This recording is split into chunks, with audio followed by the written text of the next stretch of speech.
ಬೆಂಗಳೂರಿನಲ್ಲಿ ಇವತ್ತು ಮೂರನೇ ದಿನದ ಜಾತಿ ಗಣತಿ ಸಮೀಕ್ಷೆ ನಡೀತಾ ಇದೆ. ಸಮೀಕ್ಷೆಗೆ ಹೋಗುವ ಸಿಬ್ಬಂದಿಯಿಂದ ತೀವ್ರ ಆಕ್ರೋಶಗಳು ವ್ಯಕ್ತವಾಗ್ತಾ ಇದೆ. ಜಿಬಿಎ ವಿರುದ್ಧ ಆಕ್ರೋಶವನ್ನ ಹೊರಹಾಕ್ತಾ ಇದ್ದಾರೆ ಗಣತಿದಾರರು.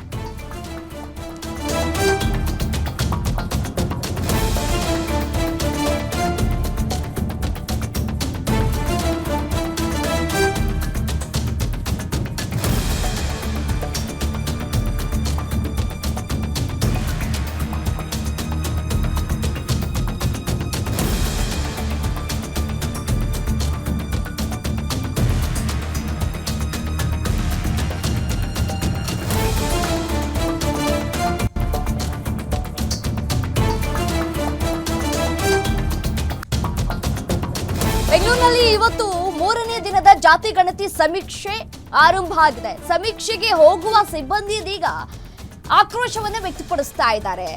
ಜಿಬಿಎ ವಿರುದ್ಧ ಆಕ್ರೋಶವನ್ನು ಹೊರಹಾಕಿದ್ದಾರೆ ಗಣತಿದಾರರು. ಮಲ್ಲೇಶ್ವರಂ ಕಚೇರಿಯಲ್ಲಿ ಮನವಿಯನ್ನ ಸಲ್ಲಿಸೋದಕ್ಕೆ ಬಂದಿದ್ದಂತಹ ಗಣತಿದಾರರು ಮೊದಲ ದಿನ ವಾರ್ಡ್ ಬದಲಾವಣೆ ವಿಚಾರಕ್ಕೆ ಆಕ್ರೋಶಗಳು ವ್ಯಕ್ತವಾಗ್ತಾ ಇದೆ. ಇವತ್ತು ಕೂಡ ವಾರ್ಡ್ ಬದಲಾವಣೆ ಮಾಡುವಂತೆ ಮನವಿಯನ್ನ ಮಾಡಿಕೊಳ್ತಾ ಇದ್ದಾರೆ. ಆದರೆ ಜಿಬಿಎ ಇಂದ ಯಾವುದೇ ರೆಸ್ಪಾನ್ಸ್ ಸಿಗ್ತಾ ಇಲ್ಲ. ಇದಕ್ಕೆ ಆಕ್ರೋಶಗಳು ಹೆಚ್ಚಾಗ್ತಾ ಇದೆ. ಮಲ್ಲೇಶ್ವರಂ ಕಚೇರಿಯಲ್ಲಿ ಸಿಬ್ಬಂದಿಗಳು ತಮ್ಮ ಆಕ್ರೋಶವನ್ನ ವ್ಯಕ್ತಪಡಿಸ್ತಾ ಇದ್ದಾರೆ. ದೃಶ್ಯಾವಳಿಗಳಲ್ಲಿ ಗಮನಿಸ್ತಾ ಇದ್ದೀರಿ. ಮೊದಲ ದಿನ ವಾರ್ಡ್ ಬದಲಾವಣೆ ವಿಚಾರಕ್ಕೆ ಆಕ್ರೋಶಗಳು ವ್ಯಕ್ತವಾಗಿತ್ತು. ಇವತ್ತು ಕೂಡ ಅದೇ ರೀತಿಯಾದಂತಹ ಆಕ್ರೋಶಗಳು ಹೆಚ್ಚಾಗ್ತಾ ಇದೆ. ವಾರ್ಡ್ ಬದಲಾವಣೆ ಮಾಡಿ ಅಂತ ಹೇಳಿ ಮನವಿ ಮಾಡಿಕೊಂಡ್ರು ಕೂಡ ಕಿವಿಗೊಡ್ತಾ ಇಲ್ಲ ಅಧಿಕಾರಿಗಳು. ಜಿಬಿಎ ವಿರುದ್ಧ ಆಕ್ರೋಶವನ್ನ ಹೊರಹಾಕ್ತಾ ಇದ್ದಾರೆ ಗಣತಿದಾರರು.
ಮೊದಲನೇ ದಿನ ಕೂಡ ಜಾತಿ ಗಣತಿ ಸಮೀಕ್ಷೆ ಮಾಡೋದಕ್ಕೂ ಮುನ್ನ ಯಾವ ರೀತಿಯಾದಂತಹ ಪ್ರೊಟೆಸ್ಟ್ ಅನ್ನ ನಡೆಸಿದ್ರು ಅನ್ನುವಂತಹ ವಿಚಾರವನ್ನ ಒಂದು ವಿಂಡೋದಲ್ಲಿ ಗಮನಿಸ್ತಾ ಇದ್ದೀರಿ.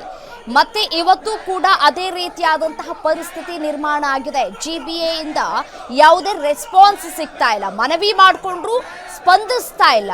ಸಹಜವಾಗಿಯೇ ಇದು ಆಕ್ರೋಶಕ್ಕೂ ಕೂಡ ಕಾರಣವಾಗ್ತಾ ಇದೆ. ಎಷ್ಟು ಬಾರಿ ಮನವಿ ಮಾಡಿಕೊಳ್ಬೇಕು? ನಿಮಗೆ ಒಮ್ಮೆ ಮನವಿ ಮಾಡಿಕೊಂಡ್ರೆ ಸಾಕಾಗೋದಿಲ್ವಾ? ಒಮ್ಮೆ ನಾವು ಪ್ರತಿಭಟನೆಯನ್ನ ಮಾಡಿದ್ರೆ ಸಾಕಾಗೋದಿಲ್ವಾ? ಪ್ರತಿದಿನ ನಮಗಿದೇ ಕೆಲಸವಾ ಅಂತ ಹೇಳಿ ಜಿಬಿಎ ವಿರುದ್ಧ ತಮ್ಮ ಆಕ್ರೋಶವನ್ನು ವ್ಯಕ್ತಪಡಿಸ್ತಾ ಇದ್ದಾರೆ ಗಣತಿದಾರರು. ಮಲ್ಲೇಶ್ವರಂ ಕಚೇರಿಯಲ್ಲಿ ಮನವಿಯನ್ನ ಸಲ್ಲಿಸೋದಕ್ಕೆ ಗಣತಿದಾರರು ಬಂದಿದ್ದಾರೆ.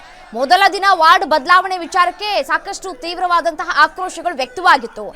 ಅಟ್ಲೀಸ್ಟ್ ಇವತ್ತಾದ್ರೂ ವಾರ್ಡ್ ಬದಲಾವಣೆ ಮಾಡ್ತಾರಾ ಅಂತ ಹೇಳಿ ಕಾದು ಕುಳಿತಿದ್ದಂತಹ ಗಣತಿದಾರರಿಗೆ ನಿರೀಕ್ಷೆಯಾಗಿದೆ. ಆ ಒಂದು ನಿರೀಕ್ಷೆ ಹುಸಿಯಾದಂತಹ ಹಿನ್ನೆಲೆಯಲ್ಲಿ ಇದೀಗ ಆಕ್ರೋಶದ ಕಟ್ಟೆ ಹೊಡೆದು ತಮ್ಮ ಆಕ್ರೋಶವನ್ನ ವ್ಯಕ್ತಪಡಿಸ್ತಾ ಇದ್ದಾರೆ. ಮತ್ತಷ್ಟು ಡೀಟೇಲ್ಸ್ ಕೊಡ್ತಾ ಹೋಗ್ತಾರೆ ನಮ್ಮ ಪ್ರತಿನಿಧಿ ಚರಣ್ ದೂರವಾಣಿ ಸಂಪರ್ಕದಲ್ಲಿದ್ದಾರೆ. ಚರಣ್, ಗಣತಿದಾರರು ಜಿಬಿಎ ಹತ್ರ ಮನವಿ ಮಾಡಿಕೊಂಡ್ರು, ಯಾಕೆ ಸ್ಪಂದಿಸ್ತಾ ಇಲ್ಲ ಜಿಬಿಎ ಅಂತ ಹೇಳಿ? ಎಸ್ ರಮ್ಯಾ, ಏನು ಗಣತಿ ಆರಂಭದಲ್ಲೇ ಈ ಸಮೀಕ್ಷೆದಾರರು ಏನಿದ್ದಾರೆ ಈ ಒಂದು ವಾರ್ಡ್ ವಿಚಾರವಾಗಿ ಅಂತ ಹೇಳಿದ್ರೆ ಮೊದಲು ಯಾವ ರೀತಿಯಾಗಿ ತರಬೇತಿಯಲ್ಲಿ ಸೂಚನೆಯನ್ನ ನೀಡಲಾಗಿತ್ತು, ತಮಗೆ ಬೇಕಾದಂತಹ ವಾರ್ಡ್ಗಳನ್ನ ಸೆಲೆಕ್ಟ್ ಮಾಡ್ಕೊಳ್ಳಿ ಅನ್ನುವಂತಹ ಸೂಚನೆಯನ್ನ ನೀಡಿದ್ರು. ಅದೇ ರೀತಿಯಾಗಿ ತಮಗೆ ಬೇಕಾದಂತಹ ವಾರ್ಡ್ಗಳನ್ನ ಸೆಲೆಕ್ಟ್ ಮಾಡಿದ್ರು. ಆದ್ರೆ ಎಲ್ಲೋ ಒಂದು ಕಡೆಯಲ್ಲಿ ಅಂತಿಮ ಹಂತದಲ್ಲಿ ವಾರ್ಡ್ಗಳ ಬದಲಾವಣೆ ಸಮೀಕ್ಷೆದಾರರಿಗೆ ಒಂದಿಷ್ಟು ನಿರಾಸೆಯನ್ನ ಮೂಡಿಸಿದ್ದು. ಮತ್ತೆ ತಮ್ಮ ನಿವಾಸಗಳಿಂದ ಅವು 30ರಿಂದ 40 ಕಿಲೋಮೀಟರ್ ದೂರದಲ್ಲಿರೋದ್ರಿಂದ ಅಲ್ಲಿಗೆ ಹೋಗೋದಿಕ್ಕೆ ಕಷ್ಟ ಸಾಧ್ಯ ಕೂಡ ಆಗಿದ್ದಂಥದ್ದು. ಈ ಹಿನ್ನೆಲೆಯಲ್ಲಿ ಮನವಿಯನ್ನ ಮಾಡ್ಕೊಂಡಿದ್ರು. 2 ದಿವಸಗಳ ಕಾಲ ಗಡುವನ್ನ GBA ಅಧಿಕಾರಿಗಳು ಕೇಳಿದ್ರು. ಆದ್ರೆ GBA ಅಧಿಕಾರಿಗಳು ಸದ್ಯ ಯಾವುದೇ ರೀತಿಯಾಗಿ ವಾರ್ಡ್ ಬದಲಾವಣೆ ಮಾಡೋದಾಗಿರಬಹುದು, ಮತ್ತೆ ಅವರ ಮನವಿಗೆ ಪುರಸ್ಕಾರವನ್ನ ನೀಡೋದಾಗಿರ್ಬಹುದು, ಇವುದು ಯಾವುದನ್ನು ಮಾಡಿಲ್ಲ. ಈ ಹಿನ್ನೆಲೆಯಲ್ಲಿ ಇವತ್ತು ಮತ್ತೆ ಮಲ್ಲೇಶ್ವರಂನಲ್ಲಿರುವಂತಹ ಕಚೇರಿಗೆ ಬಂದು ಸಮೀಕ್ಷೆದಾರರು ಆಕ್ರೋಶವನ್ನ ಹೊರ ಹಾಕ್ತಾ ಇರುವಂತದ್ದು. ಒಂದು ಕಡೆಯಲ್ಲಿ ಸಮೀಕ್ಷೆಗೆ ಹೋಗೋದಿಲ್ಲ ಅಂತ ಹೇಳಿ ಕೂಡ ಪಟ್ಟನ್ನ ಹಿಡಿದಿರುವಂತದ್ದು. ಎಲ್ಲೋ ಒಂದು ಕಡೆಯಲ್ಲಿ GBA ನಿರ್ಧಾರ ಏನಿದೆ ಇದು ಸಮೀಕ್ಷೆಗೆ ಹೊಡೆತವನ್ನ ನೀಡ್ತಾ ಇದೆ. ಯಾಕಂತ ಹೇಳಿದ್ರೆ 15 ದಿವಸಗಳ ಗಡುವಿನಲ್ಲಿ ಸಮೀಕ್ಷೆಯನ್ನ ಸಂಪೂರ್ಣವಾಗಿ ಪೂರ್ಣಗೊಳಿಸಬೇಕಾಗತ್ತೆ. ಇಂತಹ ಸಂದರ್ಭದಲ್ಲಿ ಈಗಾಗಲೇ 3 ದಿವಸಗಳು ಕಳೆದು ಹೋಗಿದೆ. 15 ದಿವಸಗಳಲ್ಲಿ 3 ದಿವಸಗಳು ಕಳೆದು ಹೋಗಿದೆ. ಒಂದು ದಿವಸ ವಾರ್ಡ್ ಬದಲಾವಣೆಗಾಗಿ ಇಡೀ ಸುಮಾರು 300ಕ್ಕೂ ಹೆಚ್ಚು ಸಮೀಕ್ಷೆದಾರರು ಸೇರಿದ್ರು. ಇದೀಗ ನಿನ್ನೆ ಯಾವುದೇ ರೀತಿಯಾದಂತಹ ಸಮೀಕ್ಷೆಗೆ ಅವರು ಮುಂದಾಗಿರ್ಲಿಲ್ಲ. ಇವತ್ತು ನಮ್ಮ ವಾರ್ಡ್ಗಳು ನಮಗೆ ಬೇಕಾದ ವಾರ್ಡ್ಗಳು ಸಿಗ್ತದೆ ಅನ್ನುವಂತಹ ಒಂದು ಆಸೆ ಆಕಾಂಕ್ಷೆಯಲ್ಲಿ ಬಂದಿದ್ರು. ಆದ್ರೆ ಇದೀಗ ಮತ್ತೆ ಅವರಿಗೆ ನಿರಾಸೆಯನ್ನ ವ್ಯಕ್ತಪಡಿಸಿರುವಂತದ್ದು, ಮತ್ತೆ ಯಾವುದೇ ರೀತಿಯಾಗಿ ರೆಸ್ಪಾನ್ಸ್ ಮಾಡದೇ ಇರುವಂತದ್ದು. ಇದೀಗ ಎಲ್ಲ ಒಂದು ಕಡೆ ಸಮೀಕ್ಷೆದಾರರಿಗೆ ನಿರಾಸೆ ಆಗಿದೆ. ಅದರ ಜೊತೆಗೆ ಅವರು ಆಕ್ರೋಶವನ್ನ ಕೂಡ ಹೊರ ಹಾಕ್ತಾ ಇರುವಂತದ್ದು. ರಮ್ಯಾ, ರೈಟ್, ಥ್ಯಾಂಕ್ ಯು ತಮ್ಮೆಲ್ಲ ಮಾಹಿತಿಗಾಗಿ.